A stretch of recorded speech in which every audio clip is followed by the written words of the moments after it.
Alright guys, welcome back to the channel. I'm kind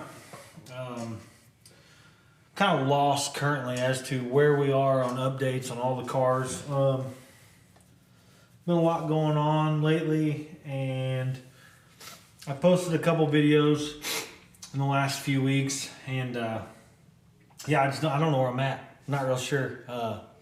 So today's video is going to be just kind of a update, mainly on the boost knuckle.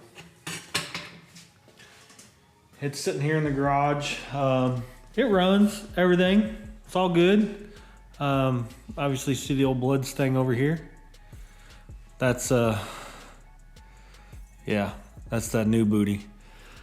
That's the new MRE race car. Like I said, last video we picked that up for my brother, so we're super pumped about that. Can't wait to get started on that build, and we've been working on this mainly every spare chance we get. And wiring is super tedious. Wiring is not something you can do, you know, where you can come out and be like, oh, I got an hour to blow, because it'll take you an hour and a half to even decide where to start whenever you're wiring a car. So that's more of a project that I've been doing on the weekends whenever I get long periods of time to work on cars. You know, an hour or two after work just isn't enough. But today I needed to get some kind of update out for you guys. And as you can see here, we got a handful of cylinder heads. These two cylinder heads here are actually the old rectangle port heads off the 6.2 that was originally in the boost knuckle, and they need to come apart. They have cracked seats, or I won't say cracked seats, they have cracks between the seats on every hole. So those heads, I won't say they're garbage, but they're not good currently. They can be fixed. You can cut the seats out of them, weld the holes up. I do it, or weld the cracks up. I do that pretty regularly at work. So, I mean, they're still salvageable cylinder heads. They've been ported and stuff, so they're a decent cylinder head. But I didn't want to waste time on trying to fix them and stuff. I've got something else going in the works for the 6.2 and the boost knuckle, and you'll find out a little bit more about that later. Or the 6.2 that came out of the boost knuckle. But yeah, I got some plans for that. Like I said, we'll show you updates on that here pretty soon.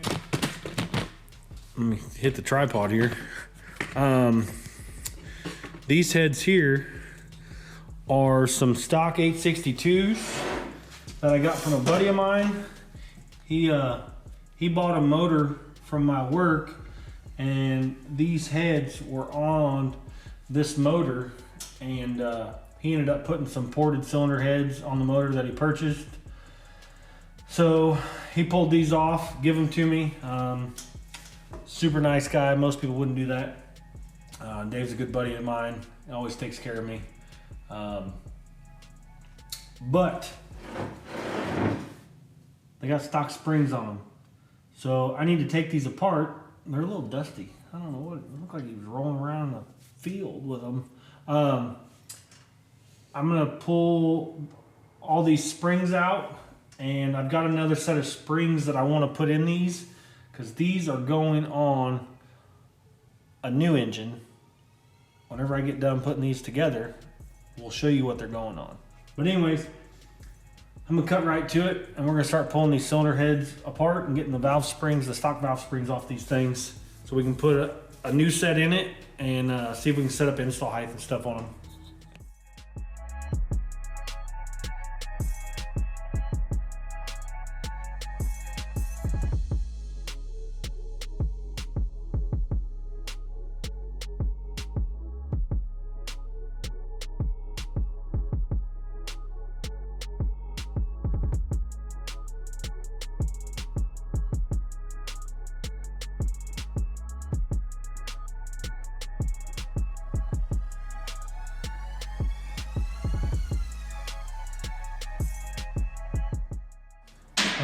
I've been sitting there checking valve spring install height. I just dropped my pen. I don't remember exactly what springs these are. You know, these heads, the motor they're going on is not going to be like a max effort deal.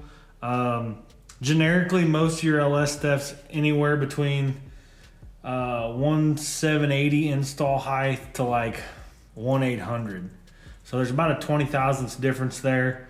You know, if this was going to be something where I was shooting for big power on, I would be a little bit more concerned about it. But I'm pretty sure these are old Pack 660s. I think. I don't know. I need to measure them and double check. But anyways, I went ahead and checked to see where everything's going to be currently with these valves and the valve job that's been done on them. It's got replacement valves in it. They're actually oversized. So obviously the valve guides were wore out. So they reamed them out and put a bigger guide in it, which, I mean, isn't a terrible thing. It just adds weight to the valve. So it's just harder on stuff. Probably not a lot, but I mean, there probably is some, you know, added wear to valve train parts based on the weight difference over a stock valve, but it is what it is. We're going to use them. They're, I mean, practically brand new. So, I mean, that's freaking cool. But anyways, I'm going to put valve seals on these. And then I'm probably just gonna go ahead and install these springs. All these come out to like 1,790, give or take like 5 or 6 thousandths. I think as long as you're within like a 10 thou to 15 thou window, plus or minus, of whatever your install height's supposed to be, you're probably pretty good. You're kind of pulling hairs at that point, trying to get it, you know, each one of them exactly the same. If I had a bunch of shims and stuff, sure, I'd probably try and make them all even, but you know, I don't have all that stuff. I did, a bunch of these were all over the place. Like some of them were, you know, 10, 12 thou difference from one another rather than like 5 or 6. So I went through and just started moving valves around to try and find, like, you know, all the intake ones. You know, let's say all these intakes were, you know, 2 of them were low and 2 of them were high. Well, the ones that were high, I would switch them to the holes that were low, and then vice versa. And then it would, you know, obviously kind of float the numbers a little bit based, and a lot of it just depended on, these are all obviously brand new valves. So it was just dependent on how deep they cut the seats whenever they recut the seats. But we should be pretty close now. So I've got a little tool here. We're gonna put valve seals on it and see if we can put these springs together, and then I'll show you the motor these are going on. All right, so we got that one done. I'm gonna go ahead and wipe the bottom of this off and make sure it doesn't have anything on it, because this is gonna get put on the motor ASAP. Yeah, I'll wipe all this off. Obviously my rag's gonna leave a little bit of fuzz and stuff everywhere, so we're gonna have to blow it off, but I want to get all the oil off of it. And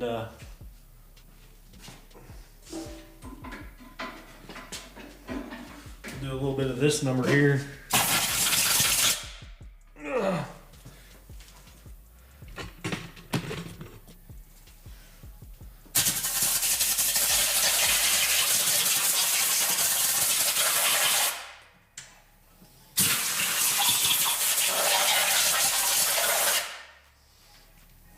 All right, so just like that, we got new seals and stuff put in it. Man, these heads are fresh.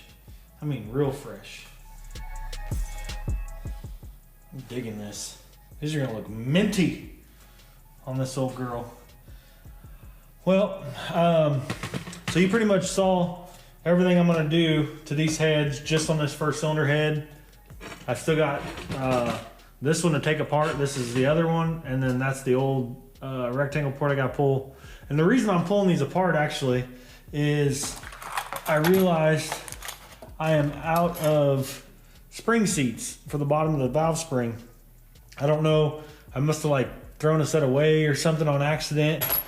but I don't have any extra spring seats, so I got to pull these heads apart to get the spring seats out of them, so I can put valve springs in these, and then we can get them put on this motor. But anyways, I'm gonna get these both apart, get the spring seats out of that head, and then that one's gonna go on the shelf somewhere for a later date if I ever decide to fix them or somebody needs a set of heads. But those are gonna go on the shelf, and then we're, like I said, we're gonna use these valve springs and these retainers on another set of heads, which we'll get into that on another video. But yeah, we'll get these all swapped out, get these other springs in here, get the install heights checked on these, and then we'll try and get both these on, or at least setting on the engine that these are going on. All right, boys and girls, and this is the motor these heads are going on. This motor is an L33 block, an L33 block, Gen 3 aluminum. I picked it up from my work. My work needed an iron block. I had an iron block, so I traded it for this aluminum one. Score for me. Got a set of used rods from a buddy of mine that lives up the street. He had a spare motor that he had tore apart, and had some good rods in it, so I got the rods from him. These pistons came out of a core at my work that were going in the trash can, and I pulled them out of the to-go-in dumpster pile and cleaned them up. And these are actually a 20 over Molly piston. So it was a reman unit prior, not this block, but the block that these pistons came out of was obviously a reman unit prior. It's got a Engine Tech camshaft.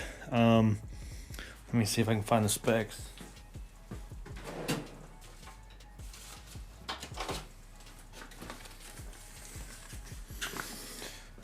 The specs are right here.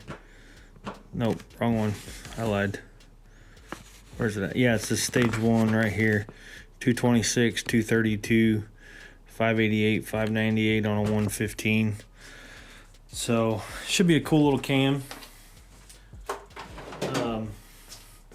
You know, China head studs, straight from eBay. It's got all just basic King standard bearings in it. I did roll it over and show you, maybe.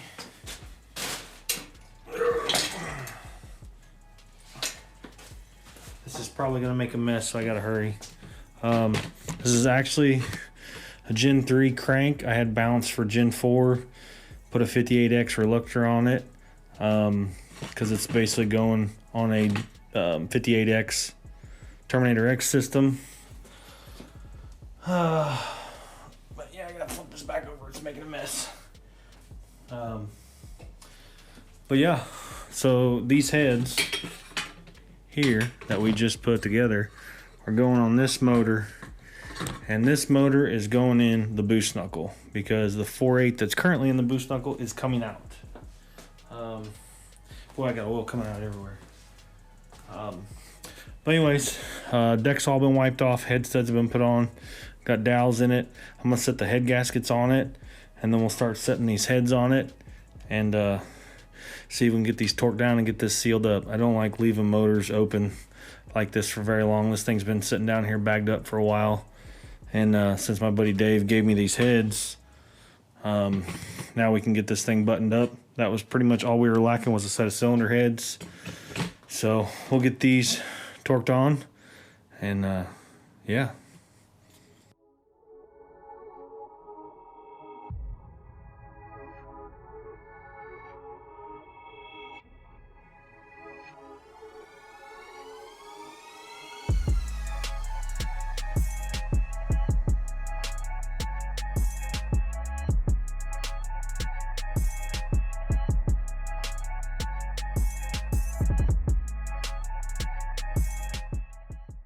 So a little trick I like to use whenever I'm trying to get the washers down inside the cylinder head here, it's kind of a pain. You can't get your knuckles down in there. I slide them on a screwdriver and then just slide them down in the hole, and then you can use the screwdriver to center them up on those studs. So just like this, just slide them down on in there.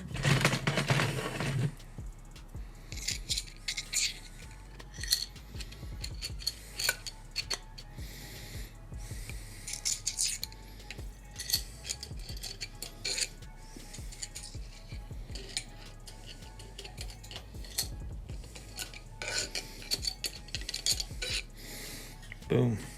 Now we can put some bolts on it, or some nuts on it.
Alright, and just so you all know, this is the motor that's going in the BK. The 4.8 is coming out of it. That one's going into another project. So yeah, there's the new BK 5.3. It's going to go back in with the S475 that's already in it. And we'll see what kind of power this thing makes. Hopefully it makes a little bit more than the 4.8 did, but we won't know until we dyno it.